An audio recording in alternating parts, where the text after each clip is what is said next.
Rhydom one was the one that I got into a fight with. Really, you're just gonna do them like that? I was already in the process. Care less. I know, but still. So could have been bickering about numbers again. Still ongoing. Well, speaking of which, right? So we've got to be big kids just in case we ever want to be monetized, right? So we got to tell people that we're gonna swear and shit and spoil and shit. Yeah. And welcome to the Dresden Files podcast. I mean, we do it in front of small children, so yeah, we have episode 100. Literally, participants. There's a baby. Instead of a cat, you guys get a baby. Suck it up. Right.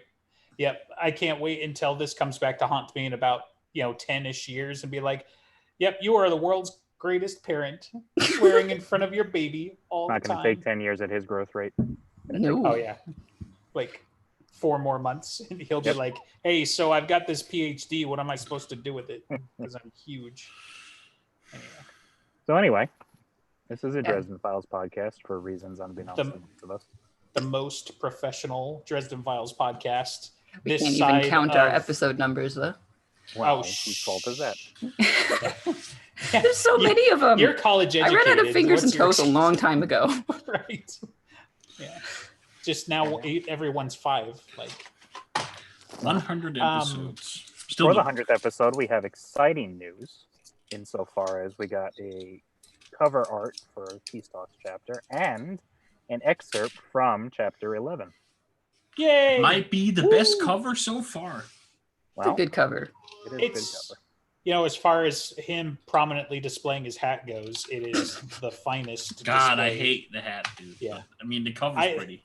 I had a friend just totally pop off. Like, she's normally relatively chill, and she's just like, "That freaking hat," just blah, blah, blah. We're like, whoa, it's book 15, and he's had a hat every time, right? So. He's still got long hair under cover. I thought he would get gotten that taken care of. Why? That takes work. Why would he do that? So we already know that the hat's not accurate. So I'm not really going to begrudge him the fact that long hair is in vogue. And well, throughout Skin Game, they're making fun of his haircut because he had Toot help him do it, right? And how terrible it is. I mean, the general did it. And you can't say it was bad. It hurt his little feelings. Why does he not just have a fire spell to take care of that for him? Just be like. I mean, he also could just use Thomas. The dude used to cut hair. Yeah. But Thomas, it took him a year to get out to Demon Reach, for crying out loud. So he's not on Demon Reach anymore. He was running around on the beach. True. Maybe he got a haircut. We don't know. True. Yeah, that happened in. Are we in depth in this chapter a little bit? Or chapter 3. Saying it happened and everyone can go read it. It happened. Go read it. No, I'm just kidding. It was awesome. I mean, we really should cover it a little bit since it's news, right? So, listen, it's fairly simple. It's a nice evening out on the town between Harry and his grandfather. They're having a chat about political upcoming peace talks, and they meet a dog. I just realized, like, how great is it that peace talks come out in an election year? So anyway, like Harry and his grandfather talking about politics. Yep. Okay. I'm gonna leave it up to you because you're the Lovecraft guy. But ish. So super spoilers. We've already told you too much if it were me, but seriously, spoilers, Peace Talks, because it's literally an excerpt from Peace Talks. But Harry and Ebenezer are talking about we're on the eve, right? Is it literally the day before, or it's just very upcoming? The night before, I believe you said. Right. Yeah. Okay. So that's what I remembered. And then as they're talking, basically this sickening wave of energy rolls over them, and they, of course, freeze and whatever else. And for Harry, it's unmistakable because he's encountered this before, and basically they can tell that an outsider's been summoned. And so Ebenezer kind of gets all battle ready, excited, kind of, in my mind. And it was funny because they referenced him like twice as the old man, and I was like, I'm like pretty sure it's Ebenezer, but he didn't say Haas and he didn't say Ebenezer. So I was like, somebody say something, and then he finally called him out as Ebenezer. And then basically Ebenezer gets ready to fight this thing. It shows up, and he's like, oh, it's a corner hound, and which is not what you probably would be familiar with them as if you are familiar with the mythos. But basically Ebenezer, bears down on him with his staff, but Harry sees that his hands are shaking. So Ebenezer, who can fucking blow up mountains and detonate volcanoes and drop nuclear weapons in the middle of Russia, is afraid of outsiders. And in my estimation, we'll see how it fits into the Dresden verse. Like, Hounds of Tindalos are fucking scary, but compared to like Shoggoths and a few other things that we've even seen in the Dresden Files universe, this would be relatively minor by comparison. So I thought that was kind of interesting. But yeah, so the name that I and a few other fans from the subreddit that I've seen ascribed to it is like Corner Hound. Kind of, it's, if you know what the Hounds of Tindalos are, it's almost exactly, you know, like just that name is descriptive enough. What's kind of interesting about them and what I enjoyed is it's like it's a relatively short story, and it's not even actually Lovecraft. It's just put in the mythos. If I recall correctly, it's a different author.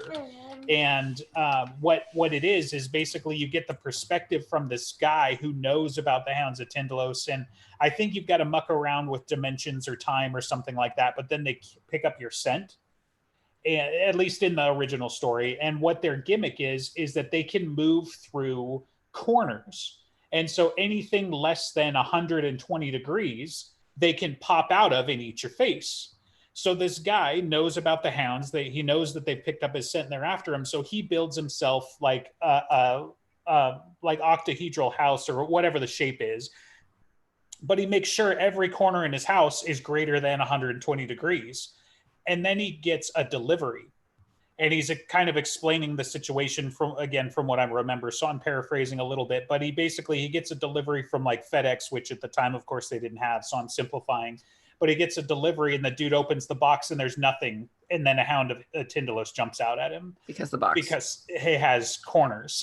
And it's like, oh my God, are you kidding me? Like, it's such a fun gimmick. And it's just one of those things that it's like, if you know, you know. And so it's kind of like saying Cthulhu, right? Like a lot of people kind of know, you know, Cthulhu from the mythos and whatever. Maybe you don't know Azathoth. Maybe you don't know, you know, some of the others.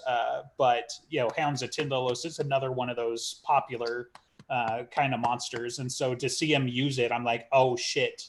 And the fact that it's outsiders loose in Chicago, right? Because the way that I recall him Butcher describing it is that, you know, basically, you know, something's going to happen in Chicago that you can't, you know, you're not going to be able to deny. And I don't know if he said it or if we just all kind of implied like something like a bomb is going to go off or whatever, but like having outsiders running around downtown Chicago is a whole lot worse, especially because the way he describes it being like, you know, everybody who's asleep right now is going to be paralyzed with fear and have nightmares and they're not going to know why, you know? So it's going to be more like Watchmen instead of like, you know, a bomb going off. So is that related to, was it that Night of Bad Dreams when Susan died? Was it outsider-y something? I mean, well, it's psychic trauma, but right. That comes in many flavors. Right. And it may be, you know, because like wasn't I mean the Reds were in with outsiders, right? But their magic didn't necessarily coincide. I always felt that the Reds were playing with outsiders because the Black Council was pushing them and helping them. Yeah. You know, like in hindsight, like it the first read through, it seems like just the Reds somehow are summoning outsiders, which is supposed to be impossible. But when you see how ingrained the Black Council is, I feel like, you know, it had to be like Cal and Komori or somebody on their level summoning the outsiders, you know, at the Battle of Sicily, for example. You know, so, and this is almost certainly more of the same, you know, would be my guess. So we're going to know who Cal is because everything happens in Peace Talks. Yes, right. You know, and unfortunately, unfortunately, spoilery speculation. You think Cal's big trilogy thing? Nah. What? That we won't know who he is until the trilogy in the end. No, whatever. No, what I was going to say is I feel like they're setting it up that it's not going to look good for the old man, you know, so, which is going to break my heart into a million pieces. So, but yep. Anyway, so that was the chapter. I don't know if I missed anything else. It was kind of like nothing. And then it was like, holy hell, corner hounds. No, I they think get there was a attacked. line Ebenezer said, like, we need a place that won't burn down, or something to that effect. Oh, right. And he's like, how well do you know yeah, that's right. How well do you know this place? It's Chicago. Okay, we need a place that won't burn down. It's Chicago. I know, like, depending on where they were, the only thing I could think of was, like, you know, Millennial Park again. So, because certainly in downtown Chicago, like, unless you're fighting in an intersection, you need to find, you know, someplace open like Millennial Park or on the outskirts of proper downtown, you know. So, but yeah, that's right. That was a great line. So, and where could you read this story? It was EW.com, I thought, but, you know, definitely go to the subreddit. It should still be the top post. EW.com/books/ a bunch of other things. Jim Butcher Peace Talks preview. Right. I'm sure if you Google, you know, Peace Talks, it just in general probably would show up at the top. So, but yeah, so the Hound attacks, and Ebenezer throws up a wall between them, and then it cuts off. So, right. Yeah, I kind of get the impression, and I've seen some of this speculation as well, that we're going to see the difference between a total badass wizard and, you know, we're going to start to see the Starborn stuff actually pay off a little bit, because if it does give him power over outsiders, Ebenezer might be able to take the corner hound, right? But maybe he's going to look sweaty and tired afterwards, for example, whereas Harry just kind of blasts him and is like, I thought you said they were scary, you know, like, I don't know. I don't think it'll be that easy, right? But I think the comparison is like Ebenezer had to literally drop a mountain or a nuclear weapon on one, right? Whereas Harry was like, well, yeah, I mean, it wasn't an easy fight, but I didn't have to, like, nuke him. So, you know, I don't know. Yeah, it depends. I mean, it depends on how Harry's power interacts. I mean, if his magic is able to, quote unquote, stick to them better than Ebenezer's, because that's Ebenezer's problem. That's most wizards' problem. You right. Can't make your magic stick to them. That's, I mean, that's the speculation, right? Because all we know is that it gives him some kind of power over them. So, yeah, so it's a matter of how that how that comes to be. Yeah, a little bit of D. Go ahead. I was just gonna say, because I mean, he's fought, you know, when he fought Ewoks before, and he threw, you know, basically an Arctic comet at him, and it, you know, it made him leave, but it didn't really hurt him necessarily, right? So it even, you know, and that's a walker, which makes sense, but, you know, that's also still Harry's power. So it may end up being either something he has to innately tap into, or it's a more nebulous thing. Right.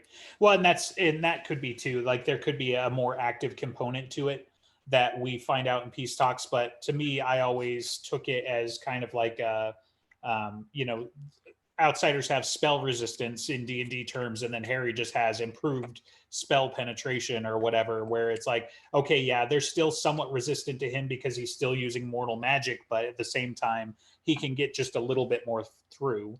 You know, obviously it's not a walk in the park for him, but it does kind of make him still the best qualified to do it, you know? So yeah, it'll be interesting. I'm pumped, you know. It's not nearly enough though, especially because it ends in the middle of a sentence practically, you know. It's just like, do we assume Ebenezer knows that Harry's a Starborn? I mean, I wouldn't be surprised either way, quite honestly. Yeah, I kind of assume he does, right? I mean, first of all, he's on the senior council. I'm sure he drinks and knows many things. Maggie literally is the one that set it up. You know, it depends on what that dinner that he was invited to about the plan was supposed to be. If the plan was, hey, we're going to create a Starborn, then yeah, obviously he's going to know. Right. If it was something else, then there's enough circumstantial evidence that I would bet on him knowing, because especially like you gotta like, because it would give him an extra reason to keep Harry around, right? Like, so we already know that they're related, so that's a big reason why Ebenezer took the Doom of Damocles for him. Didn't they say something in Summer Night when they were doing that weird discussion as to whether to send him to the Reds? I think Martha Liberty said, like, you know what he was meant for? Mm-hmm. Well, that seems pretty clear. So. Well, it depends. I mean, you could take that way. You could make the argument that you knew what Justin was shaping him for after you found out Well, even that might hint at being Starborn, especially if Elaine is actually a Starborn. It could. It absolutely. Right. Saying you could make the argument for another thing if you wanted to. Right. I would say certainly the evidence that we've got right now would indicate a plausibility, high likelihood that he knows. I mean, there's a word, Jim, that like if all the council were, if all the senior council were inclined to share resources, they would, they could piece together exactly. Share resources like logical people. Anyway, right. So right. They just don't do that because the plot doesn't demand it. Not yet. By then it'll be too late. Okay, so we're on part 84 of Skin Game. In episode 99 something, who knows what. I believe we should start around chapter 25, if anyone cares. They are going back to the slaughterhouse after being patched up again, and it's sleeting. And they have a short discussion as to whether Mab is helping with the weather or she's just being apathetic. Harry thinks apathetic. Yeah, I was like, doesn't Harry say, no, I'm pretty sure this is just Chicago being Chicago. So yeah. And I mean, as far as resident experts on the weather go, Then they kind of talk about the Janoskwa and the fact that Harry threw a huge magical attack at him and he just grounded it to nothing. Right. And he revealed that he can do that instead of trying to hide it, which might have been more clever. Right. Yeah, two important things. First of all, he's all but immune to magic, and second of all, he revealed that he is all but immune to magic. So zero respect for the wizard. Right. And even Murphy's like, that was kind of dumb, wasn't it? So well, you would have zero respect too if the guy is like, hey, I know your buddy, and you had zero respect for that guy. So he already hates River Shoulders, so by association he's gonna think Harry's a piss animal. Well, I mean, knowing what we know later, I'm sure he got the primer from Nicodemus to be like, we hate this guy. Why? Because fuck him in particular. Also because, I mean, first of all, fuck him for meddling in my plans all those years ago, but now also he knows my secret, so he's got to die at some point. He did take it personally when he got compared to River Shoulders, so I feel like he has no problem hating Harry on his own merits. Sure. Most people don't. Right. They don't need primers. So they go into the slaughterhouse after talking some more. Harry makes a note that Jordan wasn't on door duty and had been somewhere else. He was wondering if maybe his manipulations were working on Jordan, and Nicodemus was feeling wary of that. Mm-hmm. Probably not, though. Harry's but Deidre is standing kind of away from everyone else and looking vulnerable. So Karen immediately says, we can't afford another damsel.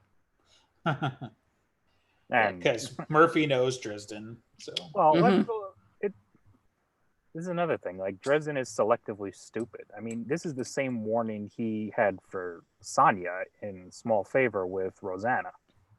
Like, she's going to do the pouty lip and look like she's all vulnerable and this, that, and the other thing. And he's well aware how this works.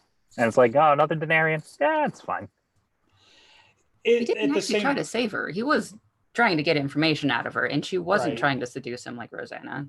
Yeah, that's kind of the way I see it too. It's like, okay, yes, but I mean, for Harry, he's not trying to get in her pants or vice versa, right? This is all just okay, she knows something, and maybe in this fragile state of mind, she'll share it, type of stuff. So, and maybe she kind of did, but he goes up to her ostensibly to confront her about if she killed Harvey. And that's the first thing he says. So why'd you kill him? And she says she didn't because Nicodemus said not to. But I actually don't remember that being said by Nicodemus. Right. No, it was probably said off. Well, I'm sure. I don't know. It felt weird to me because the whole time when they were in the car, she was going, we should just kill him. We should kill everyone around. Gotcha. But if she was saying she was never going to do that because Nicodemus said not to, then it just seemed like a mistake. No, she also doesn't have the world's greatest impulse control. Probably not. I mean, when you're 16 for 2,000 years, Yeah. Or younger even, possibly.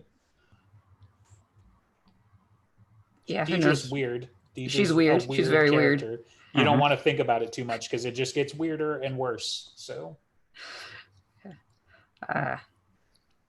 Supernatural morality is different. Correct. Yeah. Still weird. Cool motive, still murder. Yeah, Deirdre says she went to talk to her mother and they said personal things, but Tessa's the one that killed Harvey. And Harry feels certain that Tessa isn't after the Grail. It's something else. It's not that she's trying to get the same thing, because then she would still need the access into the vault. Right. Almost like she's trying to stop someone from getting somewhere. Weird. Yeah. And Deirdre starts asking Harry about commitment and how his longest relationship and how has that gone, and it's pitiful. Right. Yeah. What do you mean? Him and Mister, they like this and the dog. Yeah. Yeah. A cat. Right. But even still, like, yeah, her whole point is like, so thousands of years and you wouldn't even begin to have an inkling of a possibility of pretending to try to think about understanding. Good day, sir. So, Good day, sir. Right.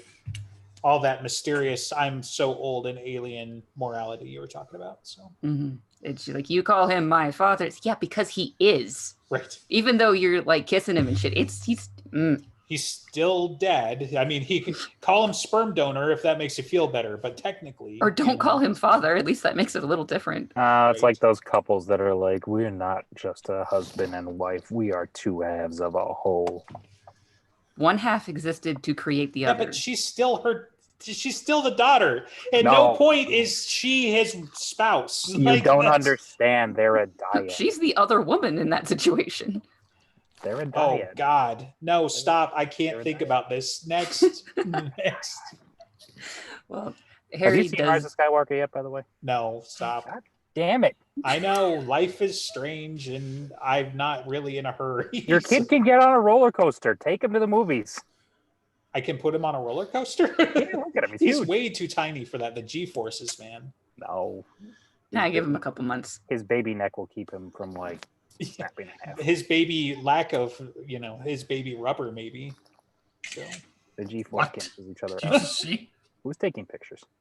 Right? I took a screenshot. Oh, boy. I feel like this is where Justin disappointed everybody. Oh, God. And Andreas is doing creepy things. Yeah. All right. Anyway. Harry had asked Deirdre why. Why do all of the crazy shit that they do? And she eventually answers because they're trying to save the world.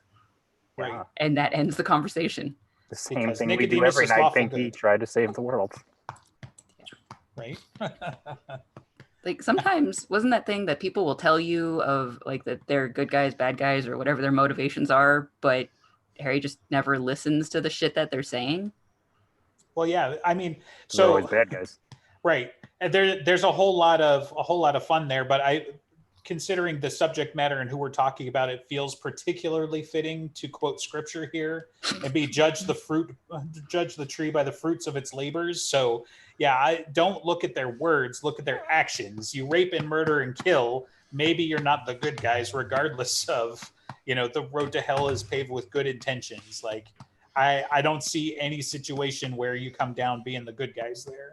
So, I mean, we could get into the whole, like, the needs of the many outweigh the needs of the few if you really want to get nerdy about it, and we could play the trolley game. But, at the same time, I really don't think that Team Nick is, even if they're right, I don't want them to be. Like, I'm sure there's a different horse we can back in this race for saving humanity. You stand to suffer if they're right, because they're just as liable to kill you as to say hi to you. Sure, that too. But I mean, yeah, just like overall, I don't see how we're going to murder our way out of the apocalypse. So, well, you just can't see the bigger picture.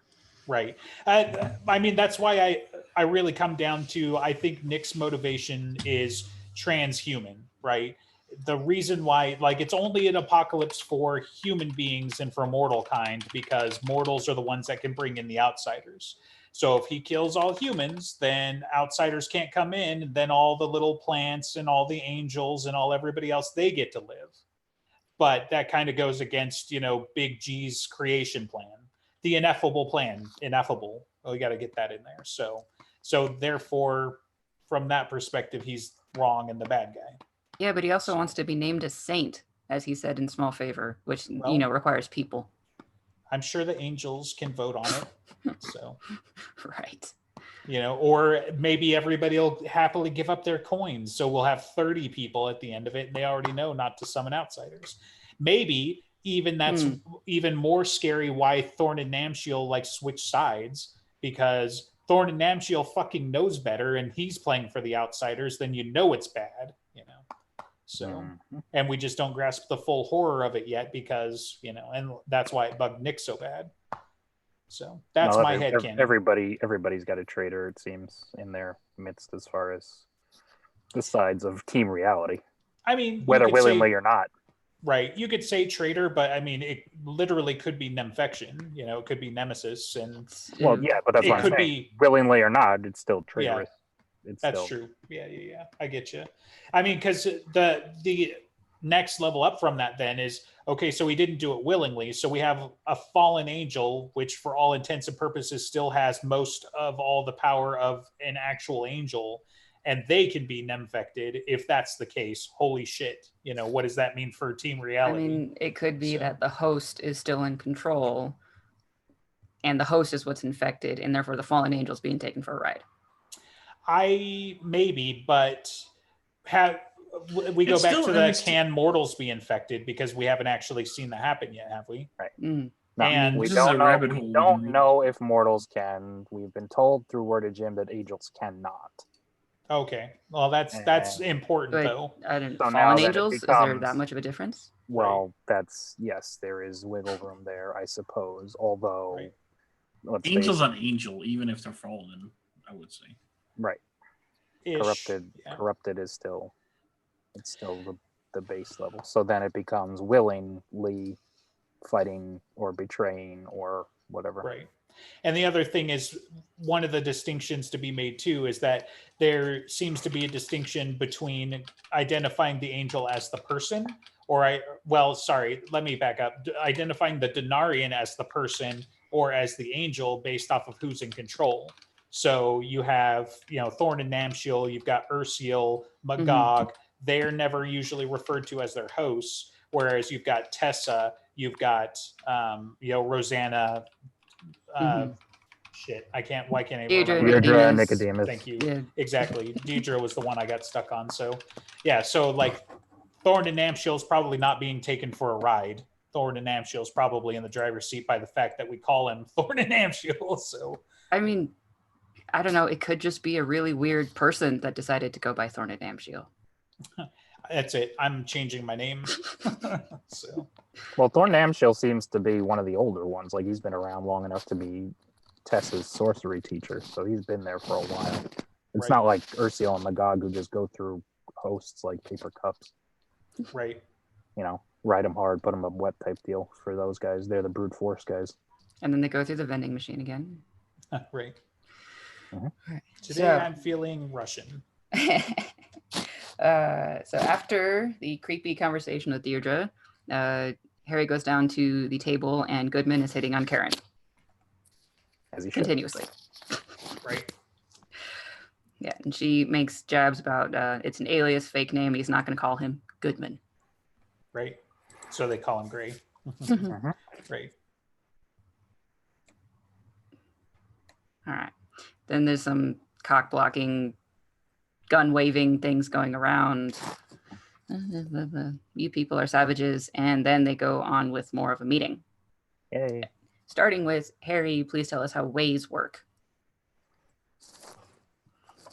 Ways, the connections and all the thematic thing that he tries to explain of the fact that they're breaking into a vault in one spot in Chicago to break into the corresponding vault in the underworld, and why that's all important. Yes, they can't just be very exposition-y. Mm-hmm.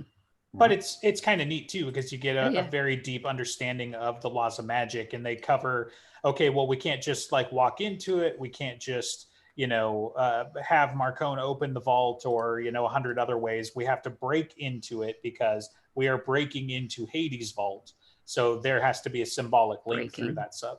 Yeah, well, I mean, they don't know that. For them, they're breaking into it. Well, yeah, their actions still are that, just because the guy who happens to own the vault is not keeping a quote-unquote guard dog right there to eat them. Right. I mean, if you want to really get pedantic, you could say that literally Goodman Gray let them into the vault by being Harvey, but since his intentions were bad, I guess, his intentions were to break into the vault.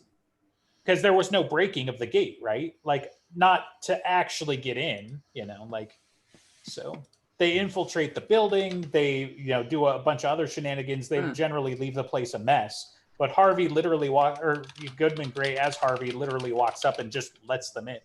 So.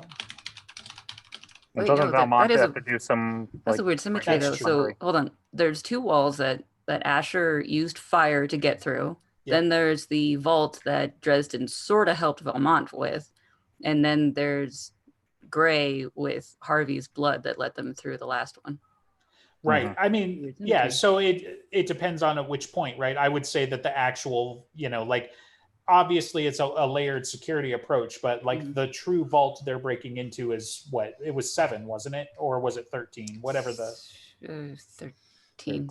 Yeah, okay. Yeah. So 13, where they actually get to Hades, because that's where the way is opened, right? Mm-hmm. So everything leading to that point is incidental, to me. I don't know. That's just how I looked at it. But see, isn't that cool how complex magic gets?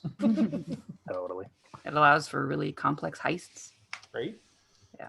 And the building that they're breaking into with all of the bells and whistles is the Capristi building, which I probably should look up and see what it looks like. And it's owned by John Marcone. Right. Whee! Dun, dun, dun. Yeah. I looked it up, but that was like 2 months ago when we started this, and I don't remember. So. Did it look like a building? Yeah, it definitely in Chicago. I think it's actually on, if I remember right, it's on the north side, kind of by the Gold Coast. So did it look like a building that a corner hound could get into? Oh yeah, for sure. I mean, Chicago, are you kidding? It's a corner hound playground. It's Chicago. Which is why I think it's half the reason that Ebenezer was afraid, because you're in a friggin' dense urban area. There's literally no escape from this thing, and his magic doesn't stick to it. Right.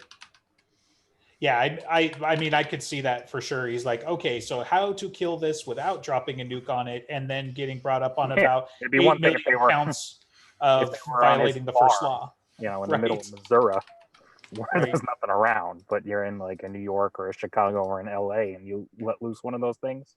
Right. Forget it. Yeah, it's a building, all right. It's a tall building. Yeah. Right. And see, to me, that was kind of the interesting part, because the bank is on the lower levels and then goes into the sub basement, which isn't really unheard of in Chicago either, obviously, but it's just like blowing up walls and all sorts of crazy gun battle on the lower floors of a building. I just think, that can't be good for the foundations. I don't know. So yeah, but it's owned by a criminal, so it's fine. Right. Sure. The foundations are strong. If the foundations are strong, you can rebuild. Oh no, those foundations are gone. Yeah, sorry. Karen and Dresden put protests about let's not break into Marcone's building because he will be angry and he is dangerous. Dresden kind of points out that Marcone is the Baron of Chicago and a signatory of the Accords. And Harry is also signatory of the Accords, sort of, twice. Not signatory, right. I guess, but Nicodemus is not. And therefore, Harry's just fine. They're all in Nicodemus's honor, I guess. Loophole. Yeah. Which is, it's literally how this whole thing works, right? Is that Mab loans Harry to Nicodemus so that he's not under her power, so that he can get her vengeance. Like, loophole. Mm-hmm. Going against Mab's signatory accord thingies. Plus, Marcone's okay with it to begin with anyway, so really doesn't. Yeah, this is convoluted. Like I said, loophole. Need lots of flowcharts. Lots of no. All right.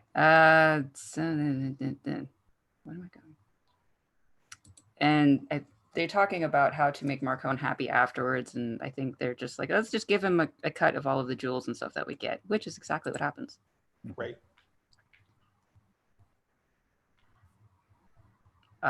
Binder will need to hold the building with all of his goons for probably an hour while they're running around in the underworld, which never sounds like enough time, but I don't know if I've tried to like time how long they were actually in the underworld.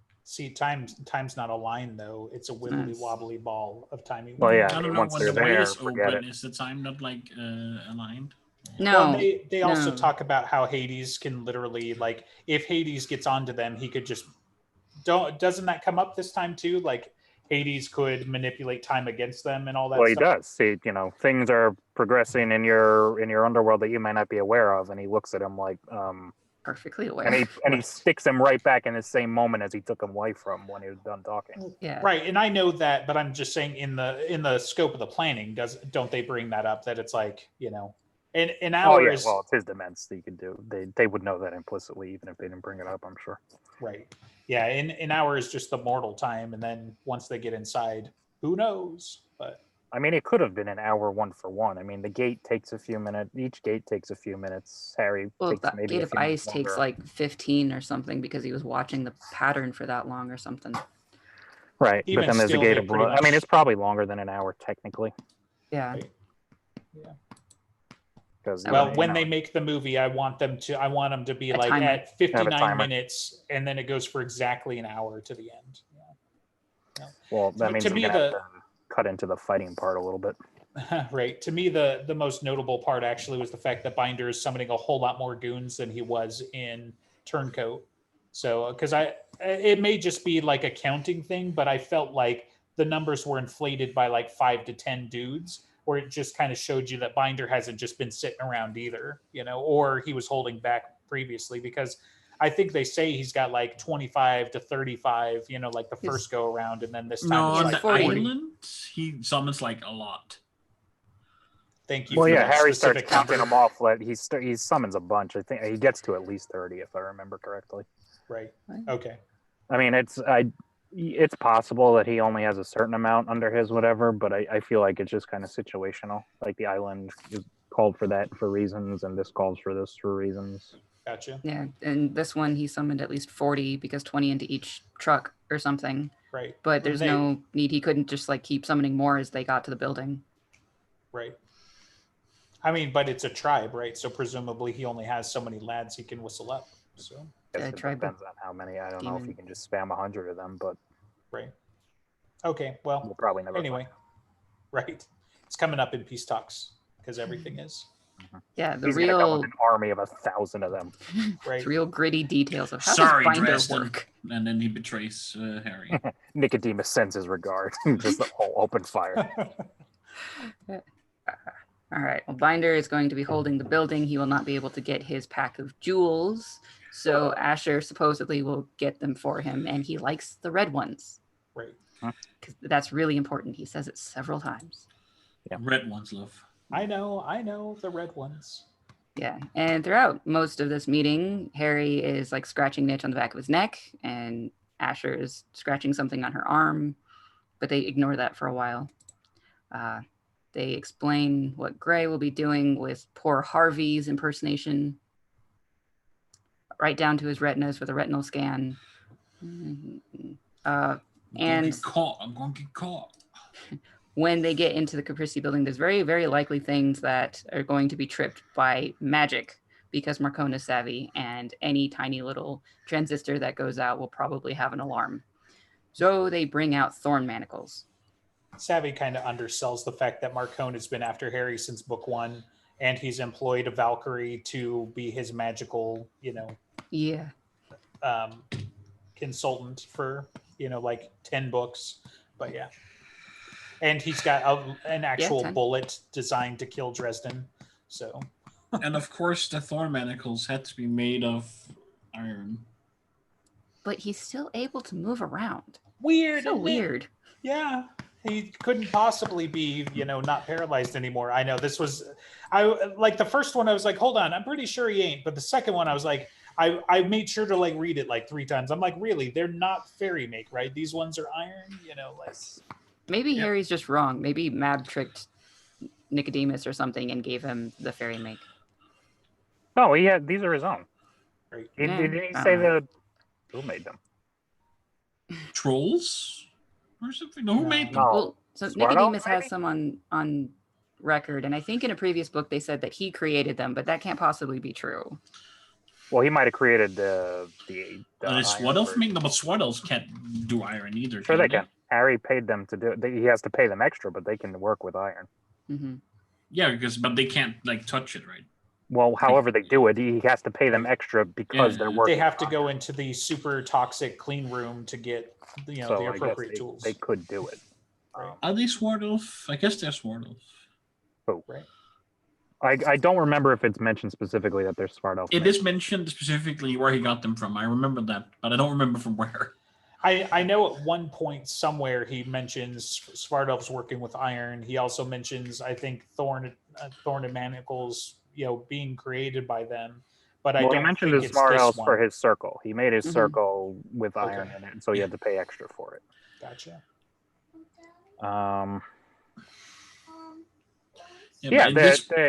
Though mine are Smart Elf make, not fairy. Steel. Yeah. Okay. That's what I thought. Yeah, so he just probably paid them extra like Dresden did for his circle. Okay.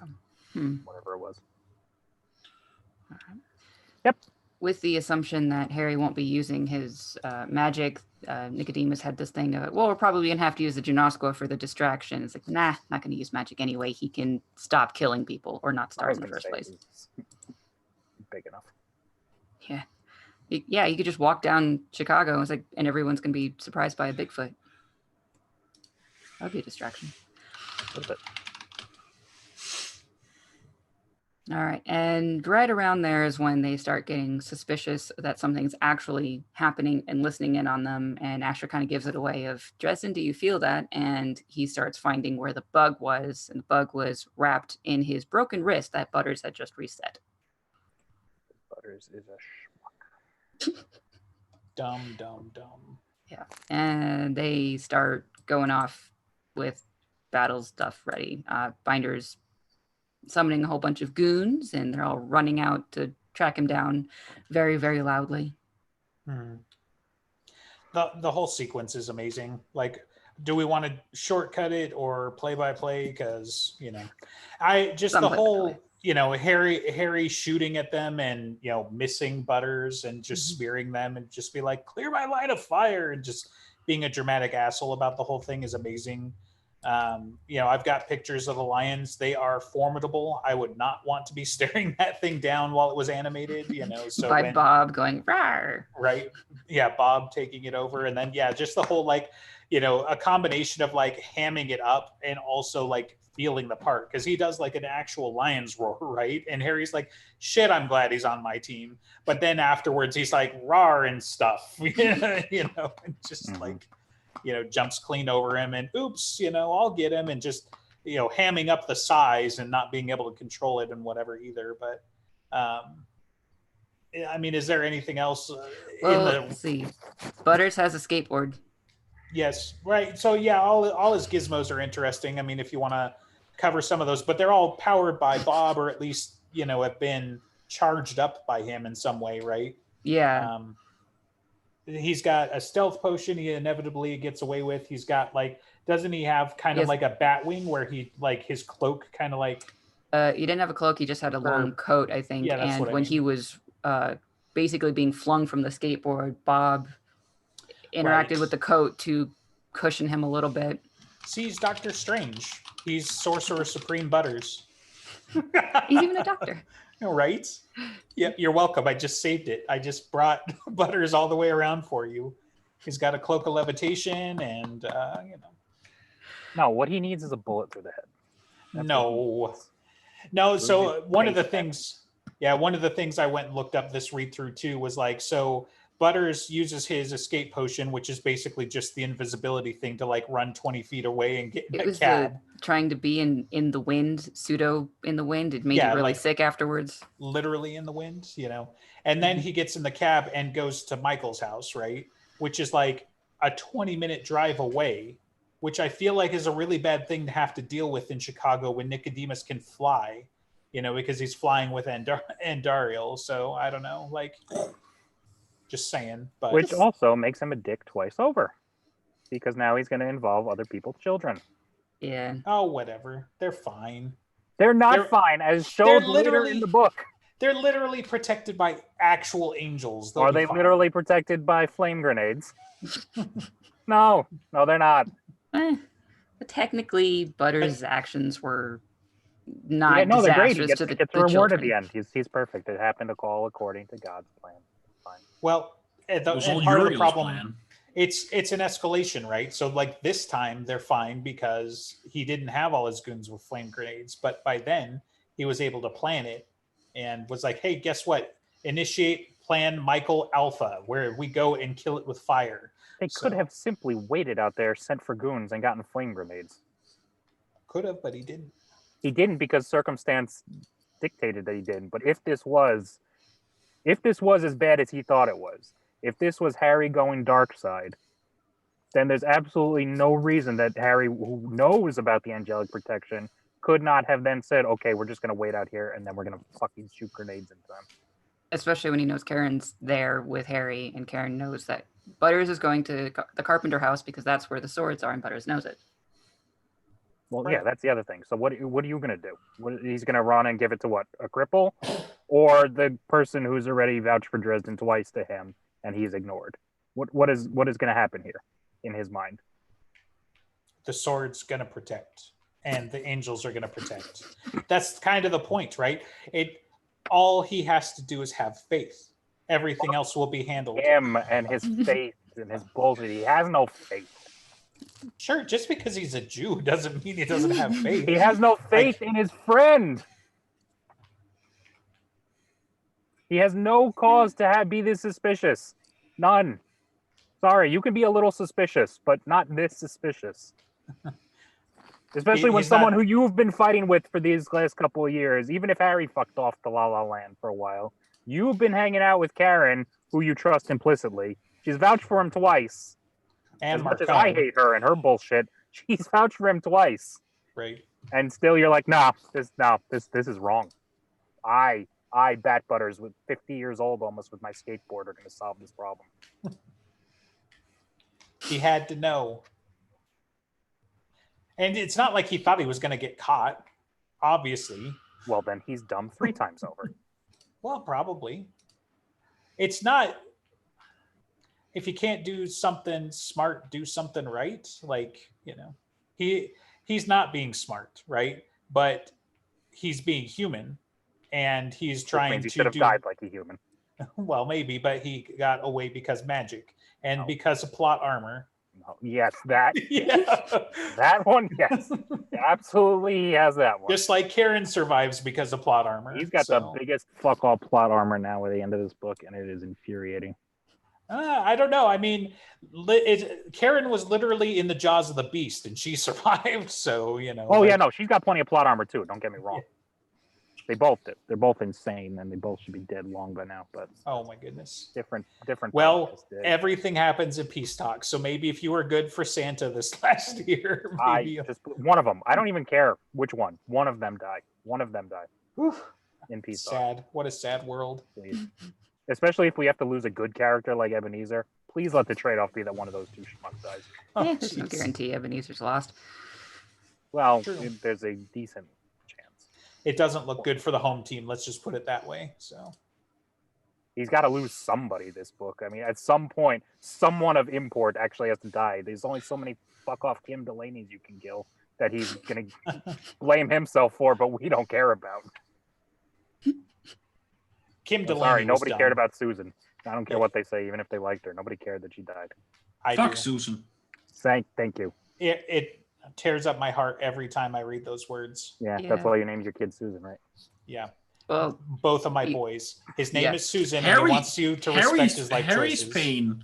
I can feel Harry's pain, and I sympathize with him, and I feel bad for him. But I'm still like, stab that bitch. Jeez. You guys are wrong. It's such a good catharsis, literally, and then a wave of magic kills all the bad guys because she was the ultimate bad guy. It's poetic. Okay, so Butters goes to Michael's house, and then they have a nice chit chat and some tea at the fire, right? Of Michael's kids, apparently. So. See, they have to arrive a little staggered. So when Karen's basically racing down the neighborhood to get to Michael's house. The cab that Butters is in cut her off, and her little SUV car went straight into somebody's pool.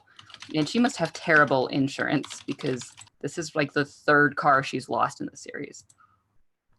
And And insurance anymore. She just doesn't get pulled over because she still has her card. but like all of that damage to someone like her car and people, I felt like a grown up when I listened to this time. I just felt worried about insurance. That's funny. There's no way she has any good coverage on anything. Ew. Mark Cohen just sweeps it under the rug. You know what? I would be fine with that, but she would never. She's too principled for that. I don't know anymore. So I don't No, think she so. was only unprincipled for 5 minutes when she wanted to go off and murder a bunch of orphans. That she was unprincipled then for like 5 seconds. So Butters is down by the Carpenter house, and Harry catches up because he's the winter knight and it's fleeting and he can move faster than anyone else. Butters tries to do a mind fog Christmas ornament at him, but Harry catches it and is trying to get him, go inside, go be safe. That doesn't entirely work because then... Oh, wait, you're actually good. Oh my God, if only I'd known. Yeah, and then Nicodemus swoops down with his shadow wing flight, whatever, and is like, oh, good, you have him. Now kill him. You caught him. Now kill him. And the Janosko appears at the same time. Right. And he's angry and wants to smash something. But Harry beats him to it and he smashes Butter till he dies from it. Hopefully. In a parallel If, universe. that would have been if he had flipped him over that fence and he actually broke his neck. Oh my God. You get to torture Harry with the guilt and you get rid of Butters in one fell swoop? Come on, that would have been perfect. What is wrong with you? I feel like I've made my case pretty clearly. So, yeah, I'm beginning to feel a quote on here. Hate. There's not enough words in the English language to express how much I hate you. So. And then Karen shows up with her rocket launcher and kind of gets things at a standstill. And Nicodemus is taunting her about, you would kill us all and maybe not yourself. And so she walks closer. It's like, yeah, okay, I'll kill myself too. All right. But it was a Theoretically, ploy she wouldn't because kill Harry necessarily. He could throw up a shield. Maybe yeah, he might have been captured by the Janoskwa. That's true. He was probably like, Yeah, head vice. If Jane goes, we all go. So. was that just yet? I thought that took a minute because he uses that later. There's really no reason to fight her one-on-one if he's in like head crush mode the whole time. Is there? So Oh wait, no. Harry he wasn't in head crush quite yet because he didn't throw Butters over the fence until after Karen had already grappled a little bit with Nicodemus. Gotcha. So it was at that point that Janoska grabbed him. Gotcha. Karen pulls out Phytolacchius from the fake rocket launcher and goes to town on Nicodemus. And she wins at least that one. Yeah. And She wins the battle, but not the war. So. yeah, because at that point she gets him down on the ground, I think, and Harry still has the problem of like, okay, so Karen's gonna die or Butters or what, and he throws him over the fence. And that confusion led to them fighting more, and then Karen actually wins for a moment with the sword at Nicodemus's neck. Right. And he starts surrendering, even though it's Right. not a real surrender. And if she was more clever, she could have fought semantics and probably actually done more. So yeah, this is the stuff that kind of bugs the hell out of me, right? Because all of this is powered by the above, right? And so you're omniscient, and you know that in his heart of hearts, he hasn't renounced evil because 5 minutes after the fact, he's just going to pick it all up again, right? Mm-hmm. And yet the swords can't deal with that, So like, it's classic, right? Don't get me wrong. Like it's a very classic D&D play, just bad guys in general. The whole I lay myself at your mercy, and because I've given up, you have to take me prisoner or whatever. But because he immediately then attacks her again, like I feel like in all of space time you would see that coming, right? Like in most other ways that this gets resolved, either somebody like Harry deals with Cassius when they surrender so that the paladins don't have to get their hands dirty, or they actually get taken prisoner and shit like that. But Nicodemus is still able to like attack back and break the sword, right? Because that happens in this moment, right? And fuck up Karen in the meantime. So it's like the entire thing is a ploy. He's not honestly renouncing everything. So I don't know. I always had a little bit of a problem with that, but how else are you going to write it? I guess So I think it's got more to do with the wielders. Like in Karen's heart of hearts, she knows it's wrong to attack someone who's surrendered. Maybe if she did, I think he even says it. If her intentions were completely pure, like it wouldn't have get shattered or something. Or Well, you it didn't know goes a what would step have further. happened. If she doesn't do the condemnation of damn you. Got you. So it's literally like if she had just been stoic and whatever and like looked inside and been like, no, he's got to be stopped, but she didn't like outwardly say, no, fuck you, fuck this all. Maybe she could have gotten away with it. I don't know Either if it was way. the outward response that she had, but like she was judging him. She was being the Either executioner. way. Does she not have a gun on her at this point? Right. He has taken the noose off. Fucking shoot him in the face. That's a really good point. There's a lot going on in the moment. I mean, but she's already got a sword out. You got to use the sword when you got it out. But she can keep the sword at his neck and pull out the gun. And she doesn't. I don't think it's not like she's been primed on. By the way, if you try and do this while you've got the sword, like she might innately know because it's part of the power of the swords. You know enough to know he's laid 2 supernatural weapons down, so he's supposed to be quote unquote vulnerable. You know enough to know that he's prostrating himself and giving himself up, so he's given up at least a measure of power, even if you don't know exactly how much or how nebulous. Okay. And you're still going to strike at him, even though Harry's head isn't a vice. You've established that because she goes for it after she says, damn you, right? Right. She goes to kill him. And that's why he's able to break the sword. So if you're going to do that anyway, don't risk the sword. Take out your gun that you're actually this ridiculous marksman at, and you're 2 feet away, not even 2 inches away, and shoot him in the face. But I mean, so think about it from her perspective, though, right? She has a sword in her hands, and he's all but vulnerable, right? Why is she going to take the extra 10 seconds or whatever to retrieve a second weapon? She's got no reason to do that, right? Because she doesn't realize that he can break the sword, is what I'm saying. She's got she does realize that. Says it after she says what he said. Yes, in the moment, as the power goes away and he immediately strikes, then she realized she fucked up.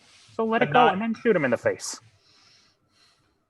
Yeah, I mean, maybe. Yeah. I mean, but so when he's surrendering, he takes off the noose. He gives up the coin momentarily. And he tells the Janoska to crush Harry's skull. That's not true surrender. If she had played with semantics enough, she would be saving an innocent, because even though he said, I am relinquishing my claim on the blood of the innocent, referring to Butters, like, he still has Harry as a hostage, and that's not true surrender. I think, semantics would have saved it. I think the hair splitting there is that the swords are there to counter the coins. He would no longer bear a coin, so that it wasn't the sword's business. The sword isn't technically there to fight bad guys, even though we've seen that a dozen times in the book series as well. So the Nicodemus is just being Marcone. He's got a high-powered lackey that he's told to kill Harry. But in that moment, Nicodemus is mortal. He's a very old mortal, but he is mortal. Whereas, like I said, with the Marcone thing, like imagine Marcone tells Guard to kill Harry. You can't use the swords in that moment just because there's a supernatural bad guy, because that's not what the sword's purpose there. The swords are there to balance the scales with the coins, so, but ultimately from her perspective, she had a perfectly serviceable weapon that she's already beaten the guy with. She's going to go for the easiest strike. And obviously it's laden full of mistakes, especially in hindsight, and then also don't open your damn mouth. Right, exactly. If you're not going to go for your gun and you're not going to whatever, and you think he's going to die, you don't then say the stupid thing. Right. And Like, he got her emotionally, right? He knew that Karen has feelings for Harry, so he told the Jenna Squaw to crush Harry so that it pushed her over the edge so that she would do the strike. you She know. spends her whole life bottling up her emotions. I don't care. Well, Fucking keep now it she's got inside. she's got a long time to think about that during peace talks while she's probably still recovering from You mean while she's getting PT and progressing better than anyone could have expected? right, Because I'm sure. because she's secretly a Valkyrie. Or whatever. There's got to be a gimmick, unless it's going to be like, well, it is a bummer because Peace Talks got broken up by Cthulhu and he stepped on the hospital where she was getting physical therapy. The end. God, please. You're welcome. While Butters is visiting her. While Butters. Right. I mean, he's the physical therapist, obviously. Oh, even better. Please do that. A. The destruction of Fetalakius brings us to the end. So we can start at chapter 30 next time. Man, We'll we do got far in this. We got far in this episode. Yeah, so we've only got what, 5 more episodes at this rate? Yeah. And can we're- probably It's not stretch it to entirely Peace our Talks. fault. There was actually substantial news to go over. yeah, I mean, Yeah. a little bit. We did spend I mean, almost we still- half the so episode. We on still that. would have only gotten like as far as Michael, probably. Right. Even if we didn't bother. The good news is along those Right. lines, because it is the year of Dresden, every Tuesday they're doing a new thing. So we'll have news every time now. Yay. It'll be old news, but we'll have news. Right. Yep. And they're doing the Dresden Think we can Files read along through Goodreads, right? Or is it? Yeah, no, it's on Goodreads. Okay, that's what it Wait, so they're just doing what we're doing, but like at a more professional level? Well, Okay. more in mass, I think. I know that's kind of the Yeah. thing. It's like I totally like to participate, but we just Oh, Or we're wrap not, We've been it up. doing this for, 2 years or something? and we're not doing like this in a 5 year. years when it's taken 5 years for the next book to come out either. Are you sure? We could Yeah. have had so many more new crackpot theories to, No, we can just dissect Peace Talks 58 Man, times. like, sometimes remember- I think our theories are crackpot, but then I read some of the actual crackpot theories, right. and We at I'm least just like, try to man, find actual we're evidence. pretty sensible. Yeah, well, imagine wanting to build stuff based on evidence versus or supposition based on like what could maybe be foreshadowed versus just pulling stuff out of your hindquarters, out of your quarter hound hindquarters. Out of your quarter hound. Yep. Out of non-Euclidean space. so I'm going to plug our shit. Degrees. Or maybe- So this has been the Dresden Files podcast, a podcast about Dresden Files and the Broken Jars Network. And go visit DriveThruRPG whatever, and it's going to have Link a link will be in the description. description. or something. Yeah. Can we switch to the Broken And- Corners Network now that we have Corner House? Yeah. No. Do you want to get your face eaten? Because that's how you get your face eaten. Our faces Um, getting eaten either way. They don't care whether or not we call the podcast this. Right. Is Great Scott still recording, or did they just no, wrap no, up? they finished, I think, last month. Awesome. You guys So- aren't doing Threat Level Midnight? That's a good idea. I know. That's why I said it last time. I don't know. You don't I got to keep tell telling me. these Simpsons. Right. So we'll see what's up next. DMs Anonymous, did you guys record? We got a host missing in action, and it's usually Jacob who kind of organizes that. So I don't know what's happening. So passing the buck, got it? Yeah. other one. Anything else we got going on that I'm missing? We just had a Christmas episode. It's on the Broken John's YouTube channel. Good Yeah. call. That was And fun. they're Fun. writing Yep. more Dresden Files. Yay, woohoo! Woohoo! You always have us random viewers.